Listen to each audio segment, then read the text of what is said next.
दोस्तों, नवरात्रि बहुत नजदीक है और ऐसे में हर घर में इन दिनों माता रानी के आगमन की तैयारियां चल रही है। नवरात्रि के 9 दिन माता रानी के 9 रूपों को समर्पित होता है और इन 9 दिनों में मां दुर्गा के 9 रूपों की उनके भक्त पूजा आराधना उपासना में लगते हैं।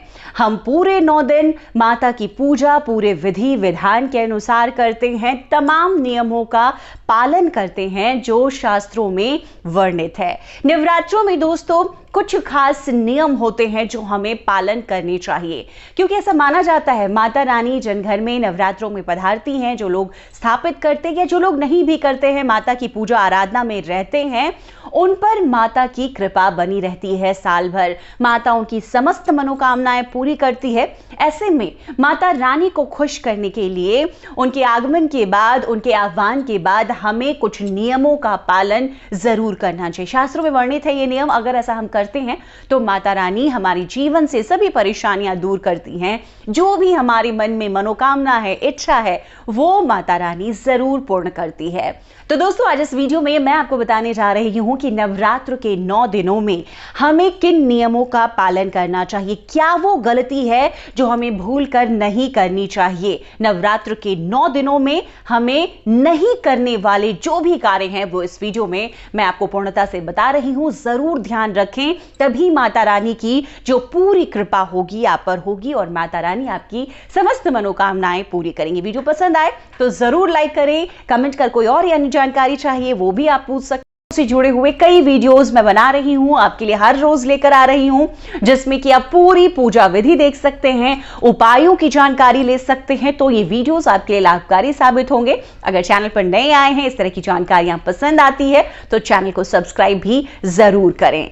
तो दोस्तों, नवरात्रि के 9 दिनों में हमें कुछ ऐसे काम हैं जो भूल कर भी नहीं करनी चाहिए। सबसे पहली चीज, हमें कन्याओं का दिल नहीं दुखाना चाहिए। हम नवरात्रि के 9 दिनों में माता रानी की उपासना में रहते हैं और माता रानी की उपासना हम कंजक जमाते हैं 8वें दिन 9वें दिन कन्या रूप में हम करते हैं। तो ऐसे में कन्याओं का दिल हमें भूल कर भी नवरात्रि के दिनों में नहीं दुखाना चाहिए। शास्त्रों में तो यहां तक कहा गया है कि यत्र नार्यस्तु पूज्यन्ते रमन्ते तत्र देवता। इसका मतलब यही है कि किसी भी कन्या का अपमान होने पर मां दुर्गा नाराज हो जाती हैं। दोस्तों, नवरात्रि के 9 दिनों में हमें अपने घर को कभी भी अकेला नहीं छोड़ना चाहिए। हम कलश स्थापना करते हैं, हम अखंड ज्योत प्रज्वलित करते हैं। ऐसे समय पर माना गया है कि कभी भी हमें घर को अकेला नहीं छोड़ना चाहिए। अखंड ज्योत में तो ये भी हमें देखना पड़ता है कि अखंड ज्योत जलती रहे, किसी प्रकार से उसे नुकसान ना हो, बंद ना हो, बुझ ना जाए वो। अगर आपके घर में भी माता के 9 रूपों की पूजा आप 9 दिनों में कर रहे हैं, नवरात्रि में आप व्रत में हैं या अगर व्रत में नहीं भी हैं, घर में कलह ना करें। ऐसा करने से माता रानी नाराज होती हैं। माना जाता है कि घर में कलह करने से सुख संपत्ति सबका नुकसान होता है। तो नवरात्रि के दिनों में, खास तौर पर पूजा पाठ व्रत त्योहारों के दिनों में, हमें घर में किसी से वाद विवाद नहीं करना चाहिए। कलह की परिस्थिति बिल्कुल घर में नहीं बनाएं। श्री रामचरितमानस में भी कहा गया है कि जहां सुमति तहां संपत्ति नाना, जहां कुमति तहां विपत्ति निदाना। इसका मतलब लड़ाई झगड़े करने वाले घर में मां लक्ष्मी नहीं ठहरती हैं। दोस्तों, नवरात्रि के दिनों में नहीं करने वाला एक बहुत ही महत्वपूर्ण कार्य है, वो है भोजन में शुद्धता। आप व्रत कर रहे हो, आपके घर में कोई व्रत कर रहा हो, भोजन बिल्कुल शुद्ध सात्विक ही बनना चाहिए। जो व्रती हैं उनका तो खाना अलग बनेगा, लेकिन घर परिवार के जो अन्य सदस्य हैं नवरात्रि के दिनों में वो शुद्ध भोजन ही करेंगे।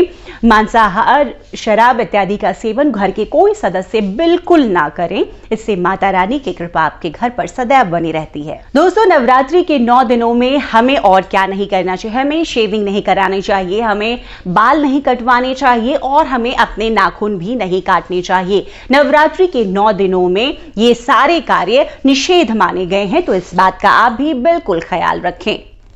दोस्तों, नवरात्रि के 9 दिनों में जो लोग खास तौर पे व्रत पूजन करते हैं उनके लिए ये बहुत जरूरी है, उन्हें चमड़े से बनी हुई किसी वस्तु को धारण नहीं करना चाहिए। जैसे चमड़े का बैग इस्तेमाल में नहीं लाना चाहिए, उन्हें बेल्ट नहीं पहनना चाहिए और भी चमड़े से जुड़ी हुई कोई भी चीज है नवरात्रि के दिनों में उन्हें अपने कपड़े में भी अगर वो देखें, अगर ठंड के दिनों में लोग लेदर जैकेट पहनते हैं, इस तरह से उन्हें नहीं करना चाहिए, इससे भी उन्हें बचना चाहिए। नवरात्रि के दिनों में आपको ऐसा माना जाता है कि वैसे तो 9 दिनों तक आप जागरण में रहें, लेकिन अगर ऐसा नहीं रह सकते, लेकिन कम से कम आपको दिन में सोना बिल्कुल नहीं चाहिए। तो ये बहुत जरूरी नियम है और जो बात है वो आपको ध्यान में रखनी चाहिए। दोस्तों, नवरात्रि के दिनों में 9 दिनों तक आपको ब्रह्मचर्य का पालन करना चाहिए। आप व्रत कर रहे हैं तो भी करें, अगर आप नहीं भी कर रहे हैं तब भी करें। जिस तरीके से शुद्धता मन की, आत्मा की होती है, शारीरिक शुद्धता भी बहुत जरूरी है। तो नवरात्रि के 9 दिनों में, माता रानी की उपासना के 9 दिनों में ब्रह्मचर्य का पालन करना भी एक जरूरी नियम है।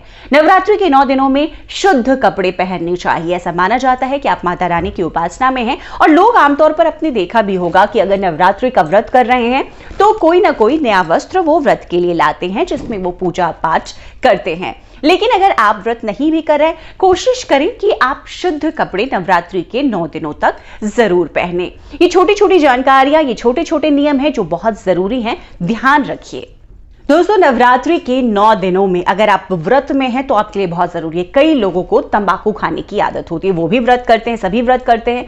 ऐसे में कोशिश वो करते हैं कि उनको भूख ना लगे, क्योंकि फलाहार रहना है, नहार शाम को एक ही बारी कई लोग करते हैं और कई लोग नहीं ही करते हैं। तो ऐसे में आप तंबाकू का सेवन भी नहीं करें। किसी भी तरीके के व्यसन से आपको बचना। ये नहीं कि मांस मदिरा नहीं खा रहे हैं हम और हम तंबाकू खा रहे हैं तो ये सही है। तंबाकू हो या सिगरेट हो, बीड़ी जो लोग पीते हैं, वो बिल्कुल ना करें। किसी भी प्रकार के व्यसन से आपको दूर रहना है नवरात्रि के 9 दिनों में। दोस्तों, जो लोग भी नवरात्रि का व्रत करते हैं वो फलाहार करते हैं, चाय पीते हैं और भोजन जब भी वो ग्रहण करते हैं, खाना खाते समय इस बात का आप ध्यान रखें कि एक ही जगह पर बैठकर आपको खाना खाना। आप चाय भी पी रहे हैं, आपको बैठकर करना। ये नहीं कि चलते फिरते आप कहीं भी फलाहार कर लें। किसी भी व्रत में और खासतौर पर नवरात्रि में आपको ऐसा बिल्कुल नहीं करना है।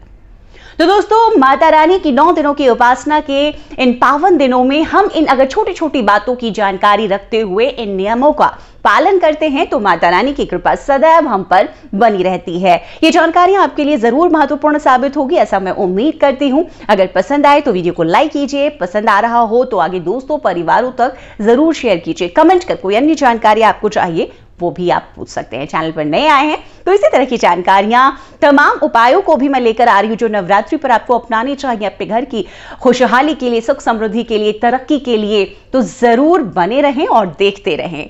जय माता रानी दोस्तों।